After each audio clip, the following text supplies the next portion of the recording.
as you can see, there are a lot of characters in Street Fighter Duel. So as you get started, you might be wondering, who are the best characters and who should I be using? Now, there are arguably like, the top 5, top 10 best characters in the game, but I'm going to be going over my opinion on the top 5 best characters and of course, some honorable mentions afterward. Let's get into it. Take it one step at a time.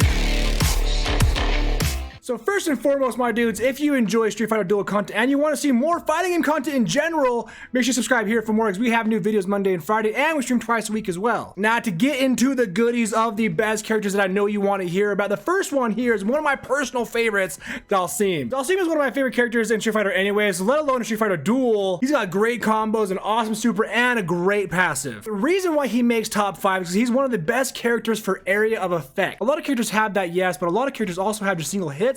And Dhalsim here, as you see, even for the super here, says AoE, which is area of effect, which means it hits multiple enemies. I'll make it quick for you, but the super alone launches a massive fireball that hits multiple enemies, dealing flame damage. Flame damage does over 230% of attack to multiple enemies within the fire's range. It also creates a fire carpet, does damage equal to 15% of attack to all enemies within the range every 2 to 4 seconds. So it's just ticking damage over time. His passive, he gains 1 penance upon taking damage. The penance may be stacked. Each stack increases the flame damage and dodge by 2.5% for 8 seconds, stacks up to 8 times. Dhalsim makes a list for great area of effects, allowing you to put the damage on your opponents and just keep damaging them over time.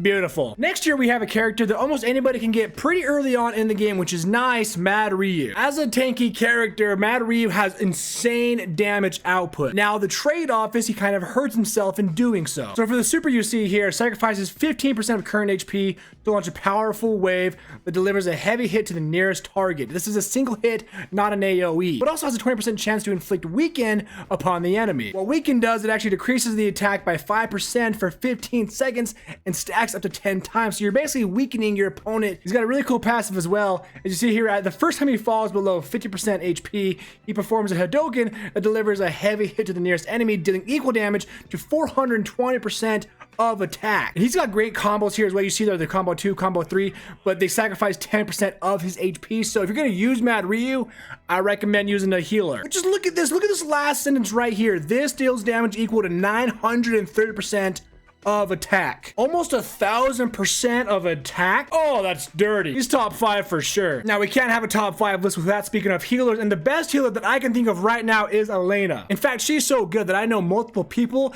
that actually restarted their game just so they could draw her first. I'm not that big of a simp. I didn't do that. I just waited to get her and I got her. Not only is she a healer, but she's also a buffer. You see her for the super, she does some damage, yes, but the last thing there that says all teammates receive attack up 20% for 10 seconds, so thus buffing your team along with doing a super. But by far her best ability here is the passive, which dances when the battle begins, increasing the HP of allied fighter with the highest attack by 20% of Elena's max HP. So you put Elena's max HP super high, she's gonna increase your attack tenfold. Another combo 1, which is great by the way to have in the middle of a combo, you see here, heals all teammates for 12% of Elena's max HP. So again, the higher her max HP, the more you do the passive and the more you heal here. And as you level it up, you see here, this skill has an additional 50% healing on targets that are below 30% of max HP. Elena is great in single fights, sure, but she absolutely excels in game modes such as Shadowloo City. Basically game modes where your health doesn't carry over into the next match. Elena can be healing you the entire time, thus carrying you into the next match. She's so good, dude. Next here we have a character that's kind of hard to get in general. We have Gen. Now the reason why he makes the top 5 list is because he's kind of complicated in a way. Let me kind of explain what's going on here. So the first super he's got here when he's in the Mantis style, he actually attacks the enemy 8 times, dealing damage equal to 734% of attack, and this damage ignores 25% of the target's defense. That's nuts. And then while he's in Crane style, Gen will actually strike the nearest enemy 6 times, dealing damage equal to 672% of attack, and each strike deals bonus damage equal to 4% of the target's missing HP, up to 40% of the fighter's attack. And as you can see here, level 2, level 3, it just gets absolutely insane, adding more damage and also crit rate percentage as well. Now the cool thing about Gen here is he has 2 different stances. Gen belongs to the Wind faction when in Mantis style, and the Flame faction when in Crane style. So he can kind of fit wherever you need. If you need the bonus or a faction, Gen can kind of just fit that slot no matter what. And then upon entering the battle, Gen summons a mirror image that shares HP and initial stats with him. And what's nuts is after the mirror image appears, Gen's max HP is increased by 30%.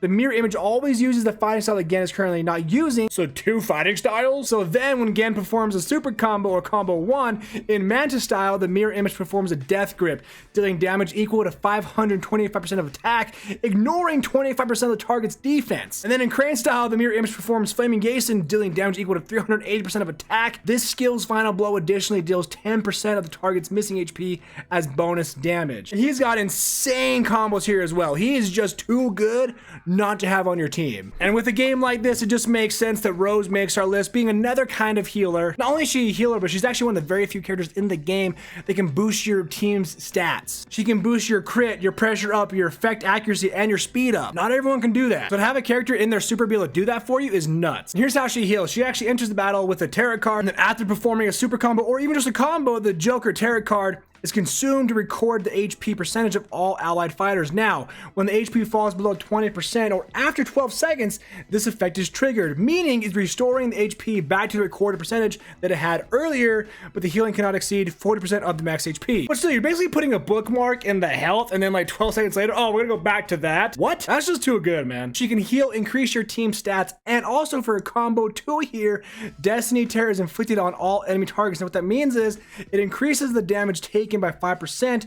Target explodes if it takes soul damage. So it's basically just a buff for your team and also weakening your opponents, healing your team, doing great damage. Who doesn't want Rose on their team, man? Now, a quick couple honorable mentions as we end off here. I do want to mention Chun-Li. She's actually so much fun. We consider her more of a glass cannon type of character. She can do a lot of damage really fast, but unfortunately, she then takes damage pretty fast. I use Chun-Li a lot, but that's because I have healers to heal her. She's just really good DPS. The same thing goes for Cammy that about Chun-Li, kind of the glass cannon style where she does a lot of damage, but can actually die pretty fast. Now, the one thing I like about Cammy is she does armor break, which actually decreases the defense by 3% for 15 seconds, but it stacks up to 10 times. So she's like weakening the team as well, and I like that. She's also got some really fun combos here as well. Like, look at this, deals damage equal to 912% of attack. Yeah.